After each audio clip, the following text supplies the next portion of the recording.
어떤 분은 건물 10년 갖고 있으면서도 별로 신경 안 쓰고 관리가 되는 경우도 있고, 어떤 분은 뭐 1년만 해도 막 너무너무 힘들고 머리 아파가지고 건물 팔아야겠다 생각하는 경우도 있어요.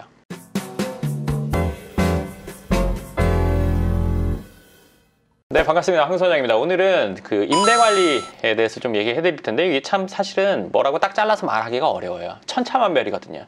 어떤 분은 건물 10년 갖고 있으면서도 별로 신경 안 쓰고 관리가 되는 경우도 있고, 어떤 분은 뭐 1년만 해도 막 너무너무 힘들고 머리 아파가지고 건물 팔아야겠다 생각하는 경우도 있어요.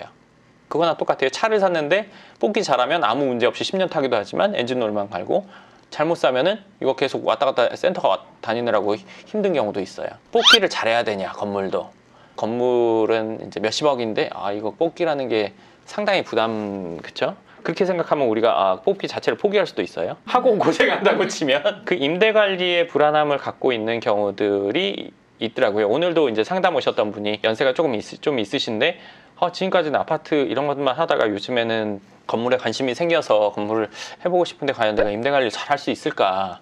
그거 너무너무 힘들 것 같은데 영금형 부동산 연구소에서 그런 임대관리 해준다고 해서 이게 눈에 딱 띄어서 딱 오셨다, 이런 얘기를 하시더라고요. 임대관리라는 거를 왜 하게 됐냐면, 일단은 제가 좋기 위해서예요.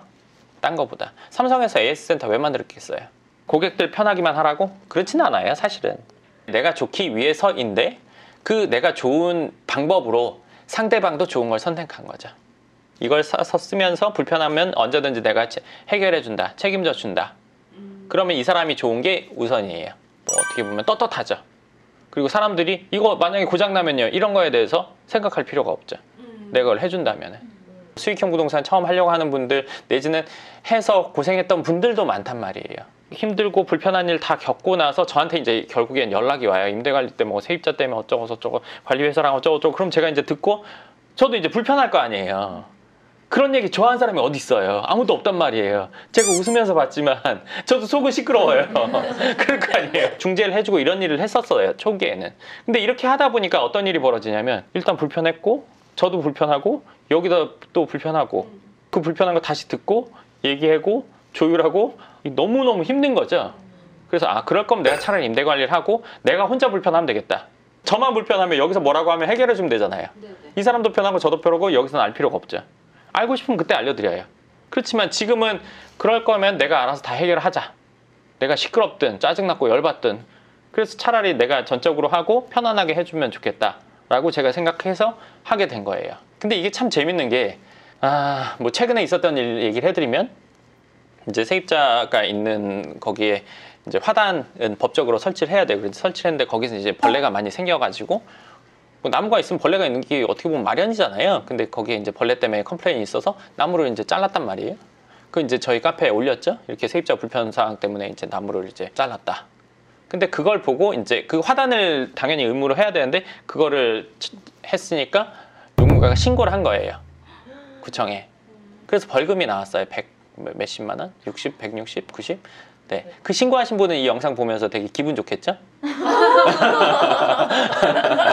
나 때문에 그거 먹었구나. 그래, 내가 배 아팠어. 이렇게 생각하는 분이 한 분 있을 거예요. 근데 거기만 한 게 아니라 또 한 군데에서 두 군데를 해서 350만 원인가? 벌금을 냈어요. 기분 좋으시죠? 네. 네, 뭐 기분 좋으시다면, 네, 앞으로는 그런 일이 없어야겠죠, 제가. 그런 일, 저는 그거 그렇게 하고 나서 그런 벌금이 나올 줄 몰랐어요. 근데 누군가는 저희 카페를 보고 있거나 저희 건물을 일부러 돌아보거나 하면서 그걸 했을 거예요. 얼마나 재밌어요. 누군가 날 계속 보고 있다는 거잖아요. 그러면 어떤 한 분이 건물을 갖고 있다, 이 상황을 겪었어요? 그분 기분이 어떨까요? 생돈 나가고 막 팔짝팔짝 뛸 거예요. 얼마나 괴롭겠어요. 제가 막 그렇게 괴로워 보이나요? 아니요. 돈은 아까워요. 맞잖아요. 돈 아까운 거는 누구나 똑같잖아요. 뭐 누구 돈은 돈이고 누구 돈은 종이는 아니니까요. 그렇지만 저는 그분이 느끼는 그런 감정까지 느끼진 않아요. 왜냐하면 그건 내가 해야 될 일이라고 생각하기 때문에. 건물을 갖고 있는 분은 그런 일을 겪으면, 이런 일이 왜 나한테 있어? 이렇게 된단 말이에요. 그놈 도대체 누구야? 찾아내고 싶어. 가만 안 둘 거야. 왜 세상이 나한테 이래? 네. 건물 갖고 있어도 150만 원 큰 돈이에요. 적지 않은 돈이죠. 저한테도 물론 그렇지만 저는 그거를 사실 감정을 빼고 이성으로 생각하거든요. 어떻게 인간이 그래? 그럴 때도 있어야지. 안 그러면 전 벌써 죽었을 거예요. 그런 일이 처음 있는 건 아니거든요. 이런 일이 처음 있으면 그 뒤에 막 스트레스 저도 처음엔 좀 그랬어요. 지금은 그런 일들이 많아요. 억울한 일. 예를 들어서 이거는 법을 어겼는데 무슨 억울해, 말도 안 되는 소리 하지 마 할 수도 있어요. 맞아요. 그 말도 맞아요. 그렇지만 내는 제 입장에서는 억울할 수 있죠. 그리고 제가 그걸 나무를 잘라가지고 득을 보기 위해서 한 것도 아니고 그 불편함 때문에 제가 해준 건데 법을 어긴 거 맞으니까 넌 내는 건 맞아. 내는 거 맞아요. 내는 건 맞지만 기분 나쁠 수는 있잖아요. 네, 벌금 낸다고 해서 다 기분 나쁘지 말란 법은 없으니까요. 그렇잖아요. 저도 그렇긴 해요. 그렇긴 하지만 이성적으로 생각하죠. 제 잘못이 아니고 법을 어긴 것도 아니고 한데도 손해본 경우가 많아요. 1000만 원이 훌쩍 넘어가는 경우도 있어요. 계속 자주 있지는 않아요. 그렇지만 그런 일들이 있다 보니까 이성적으로 생각하고 그런 부분에 대해서 그래 그럴 수도 있다. 앞으로는 하지 말아야겠구나. 앞으로는 그렇다고 하면 뭐 약을 뿌리거나 아니면 뭐 예를 들어서 쫓는 뭐 나무를 심거나 뭐 아니면 그런 향이 나는 뭔가를 해야겠구나. 이렇게 생각한단 말이에요. 최근에 있었던 일은 이건데 이 외에도 뭐 연체를 하거나 뭐 도망을 가거나 이런 일도 있단 말이에요. 이게 생각해 보시면 100만 원 월세 나오는 집이 아니면 뭐 사무실이 뭐 6개 있다고 칠게요. 그래서 600만 원 나오는 거예요. 근데 한 곳에서 연체를 해서 보증금을 다 까먹었어요. 잠을 못 자요, 보통. 그렇게 되면. 전화 어차피 당연히 안 받겠죠, 그쪽은. 뭐 전화번호 바꿨을 수도 있고. 그렇게 되면은 그것 때문에 오만 짜증, 불편함. 나 원래 이런 거 갖고 짜증 안 내는데 짜증 나요. 예를 들어서 뭐 마우스에 배터리 떨어져. 왜 하필 또 마우스에 배터리가 떨어졌어? 이렇게 된단 말이에요. 그런 게 있으면. 아니, 다 공감하잖아, 이게. 무슨 말인지. 뭐 하나에 꽂혀 있으면 별거 아닌 거예요. 차산이 뭐 몇십억이 되는데 막 그 월세 못 받는 것 때문에 막 이게 안절부절하고 막 열받고 걔가 왜 그래 법을 안 지켜 막 이렇게 돼버리면은 사실은 자산과 이 사람의 정신의 평정심에 괴리가 오는 거죠. 네, 그걸 대신 해주고 있으니 얼마나 좋은 겁니까? 제가 다 속을 썩어주잖아요. 손해도 볼 때도 있고 속을 썩기도 하고 지금도 연체가 있고 연락 두절하는 분들도 있고 뭐 아주 다양하죠. 저희 직원들도 그거를 응대하고 있고 저도 최종 보고를 받아서 다 알고 있어요. 그거에 대해서 이 월세 받는 분들에게 매번 알리진 않아요. 불편함을 대신해 주기 위해서 제가 임대 관리를 해주는 건데 정신적인 거, 육체적인 거, 신경 쓰는 거 이런 것들 이분들은 여기서 무슨 일이 일어나는지는 모르죠. 하여간 별일이 다 있어요. 뭐 최근에 또 한 달 전인가 뭐 경찰이 와서 문을 뜯었어요. 문을 뜯어요? 네. 같이 있어도 모르지, 그치? 이러니까 뭐 이분들이 알 수가 있나? 불가능하지. 이제 그 안에 있는 사람이 뭔가 불법적인 행위를 한 거로 이제 예측을 해서 누가 신고를 했나 봐. 그래서 와가지고 건물 문을 이 빠루라는 쇠 그걸로 뜯어가지고 문이 걸레가 됐어요. 참 재밌죠? 근데 이제 그게 그 사람이 실제로 그런 건 아니었던 거예요. 그럼 그 뜯은 문은 그걸 도대체 누가 해? 경찰 보상은 없어요? 자, 경찰 보상은 없어요. 뭐 이런 얘기가 나오죠. 네네. 내가 집주인이라면 어떻겠어요? 그 사무실 주인이라면?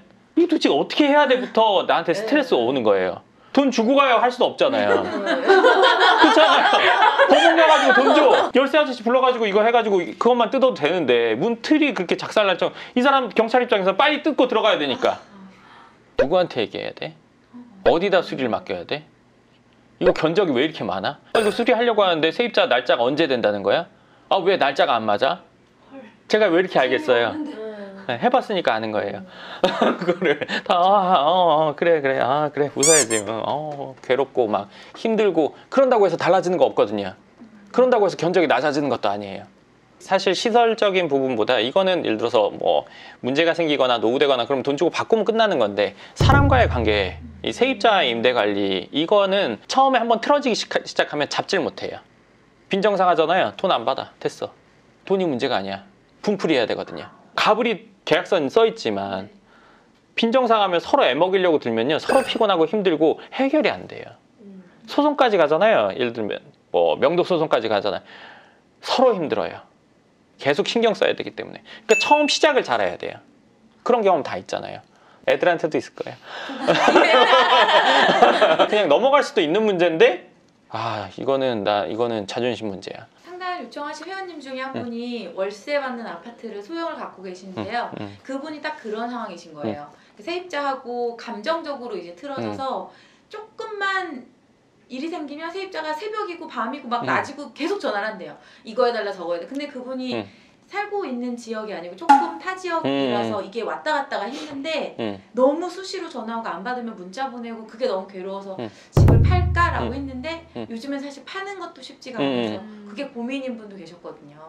그게 그렇게 돼버리면 해결하기 참 힘들어. 내가 자존심 구기지 않는 이상. 많이 응대를 해보신 분들은 우리 같은 처음부터 이제 잘 응대를 하지. 저쪽에서 예를 들어서 제가 뭐 이번에 뭐 쓰레기 내놨는데 쓰레기 왜 빨리 안 가져가요? 거기 냄새 나던데? 이렇게 하면은 예 저희가 그 업체 얘기해서 할게요 이렇게 했는데 예를 들어 전화 받는 사람이 그날 좀 기분이 안 좋았어. 그거 갖고 갈 건데 뭐 그런 거 갖고까지 그렇게 사람 불편하게 그거 알아 이렇게 하면 여기서 어떻게 되겠어요? 여기서 이제 빈정이 상한다고 하는 거지. 그래 이런 식으로 나왔어. 그럼 무단투기 할 때도 있어. 아니면 예를 들어서 이 사람 원래 이 집에 살면서 만족도가 있어서 쓰레기 있으면 가끔 줍기도 하는 사람인데 쓰레기 이제 버리지.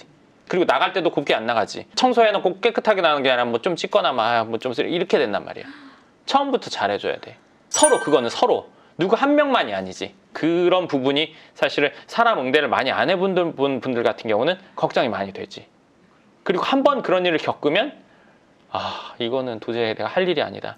돈 받으면서 내가 상점 모시는 거다. 이렇게 되는 거지. 다 같이 편하기 위해서 내가 시작을 하게 된 거고 그러다 보니까 이분들은 뭐 월세 받고 하는 거에 대해서는 지금도 그렇고 앞으로도 뭐 편안하게 그 이제 주거형으로 사시는 분들이나 월세나 뭐 전세든 이렇게 응대를 하는 거랑 저는 같다고 생각하는데 보통 회원님들은 말씀하실 때 뭐 상가 건물에 있는 세입자들은 크게 그렇게 그런 게 없다라고 생각하시는 분이 많고 실제로도 그렇게 많이 말씀을 하시는데 그게 정말 차이가 있나요? 이게 이제 업종에 따라서? 그게 이렇게 된다고 보면 돼. 일단은 상가나 사무실의 개수가 집의 개수보다 훨씬 적지. 네. 그렇기 때문에 그걸 소유하고 있는 사람의 숫자가 훨씬 적어. 실제로 이걸 겪은 사람이 별로 없지. 상가는 무조건 그렇지 않다? 그거 절대 안 그래. 더 중요한 거는 상가, 예를 들어서 상가가 뭐 우리나라에 100개 있다고 쳐. 집이 우리나라에 1000개 있다고 쳐. 그러면 상가가 확률이 더 낮구나. 상가를 샀어. 확률이 낮다고 해서 나한테 그런 일이 없으리라는 보장은 없어. 10%라는 거는 전체 통계인 거지 나한테는 둘 중에 하나 있거나 없거나. 그거는 절대 그렇지 않아. 상가로 속썩이면 더 주거나. 알잖아. 다 검색해보면 다 나오잖아. 상가는 분쟁이 생기면 재판이야. 아니면 완전 막장. 왜냐면 거기서 먹고 사는 게 걸려있기 때문에. 집은 이사 가버리면 되잖아. 상가는 상권 내가 만들었다. 뭐 예를 들어 권리금 받아야 된다. 이런 돈이 많이 걸려있기 때문에 그냥 곱게 그냥 안 돼. 왜 저번에 뭐 건물주 누가 뭐 족발집 사장인가가 뭐 예를 들어 망치로 때렸다며 건물주인을. 이렇게 말하면 그 상가 더 힘들 것 같지. 우리가 뉴스에서 본 것만 내가 얘기한 거죠. 이보다 더 많아. 뭐가 뭐보다 무조건 낫다고 할 수 없어. 그리고 뭐가 뭐보다 확률적으로는 더 높거나 낮을 수는 있지만 나한테 그런 일이 있냐 없냐 둘 중에 하나야. 장사 되냐 안 되냐도 항상 관심을 갖게 돼. 요즘에 특히 그래. 그런 분들이 있어. 장사 안 되면 저거 어떻게 해? 월세 이번 달에 낼라나? 만기가 한 4개월 남았는데 저거 나간다면 어떡하지? 요새 내놓으면 나갈라나? 겪어본 사람마다 다 달라. 확률로 나눌 수가 없어. 내가 그 상황을 컨트롤할 수 있냐? 누군가 해줄 수 있냐? 오늘 그 은행 관계자분들이랑 얘기를 했는데 내가 안 그래도 그거 물어봤어. 난 분명히 아니라고 생각하고 있고 주위에서도 봐서 그런데 요즘에 코로나고 어쩌고저쩌고 하니까 50억, 100억 정도 건물 갖고 있는 분들 그 코로나 때문에 공실 때문에 힘들어서 대출 이자 연체하거나 뭐 매도를 하려는 이런 움직임이 있냐? 전혀 없다. 그 자산대에서는 지금 영향이 전혀 없다. 대출 이자에 아무 영향이 없다. 연예인 걱정하는 게 아니라잖아. 연예인들도 건물주가 되고 싶어해. 건물주인 사람들도 있고. 네. 왜일까? 30% 이상 공실이 나도 큰 어려움이 없어. 50억, 100억대에서. 뭐 생활 조금 아끼면 돼. 예를 들면. 관념적으로는 코로나고 공실이 있고 그러면 월세를 못 받으니까 건물을 싸게 내놓겠지? 그럼 좀 기다려야지. 그런 날은 안 와. 서비스의 형태가 변화되겠지. 앞으로는. 이게 더 심해지면. 더 웃긴 건 재밌는 건 뭐냐면 지금 코로나인데 그럼 왜 살려고 해? 종식되면 올라간다는 얘기네? 네. 원래대로 떨어졌다가 올라간다는 얘기네? 그럼 이분들은 모를까? 바볼까? 사는 입장에서는 이 사람들 입장을 전혀 생각하지 않고 이렇게 생각하고 있는 거야. 그래서 건물 보시는 분들이 요즘에 예전보다 더 없다고 하시는 거예요? 지금 많은 사람들이 보고 있어. 엄청나게 많아. 코로나라고 해서 내어놓는 사람은 나 아직 못 봤어. 아직까지. 지금 9월인데 올해 1월부터 작년 12월부터인데 지금 못 봤어. 상속, 증여 그런 개인적인 사정으로 내놓는 건 봤어. 최근에 내가 이제 뭐 보고 있는 건물 같은 경우도 130억 사이에 내놓는 뭐 건물이었는데 그게 내놓자마자 한 달도 안 돼가지고 4명이 사겠다고 덤벼. 지금 줄 서 있어. 그 중에 한 명이 나고.